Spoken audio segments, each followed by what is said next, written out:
Музака, жанагы Бақыт ака алып чыккан атпы? Ооба, ошол ат. Махмут аканын аты өзгөндөн. Руслан Палбан азыр апарып таштады. Жаныбар. Жаңасы экен ушул ат. Жаш ат экен. Өзүн көргөзүп атат. Руслан ака кандайсыз? Манайлар жакшыбы? Ana Mahmut akanın şöyle ayıp koyun. Atı bektip jata örbeň aka. Atı bizce kap gelin. Atınız zor da bunu aytmamına gelin. Мына. Махмут ака бул жага?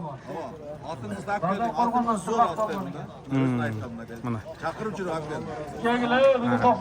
Мына от бакандан Алла разы болсун. Келбесеңиз мындай ийгиликтерден калып кетет элеңиз, караңыз. Тура. Бу экөө окшош го эгиздей. Ака-укабы? Мына 1 жаш. Демек бул бышты. 3 жаш. Окшоштугун карагыла. Bir attı bir benim bana. Мына. Бекеринен окшош эмес да. Руслан ака, бу бүгүнкү улакта канчанчы салым бу? Биринчиси. Кудай буйруса башталыш экен, а? Ийгиликтерди жаратып жүрө бериң.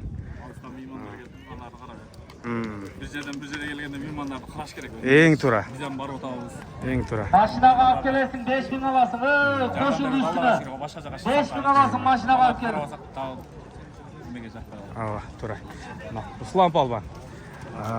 Сөздү уктуңуздар. Келген меймандарды карап, негизи өзү дагы кезип чапкан палбан жигит.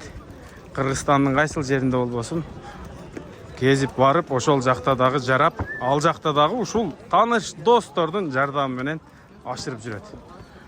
Алла разы болсун. Maşinaga alıp gelin sorununu alıp alın.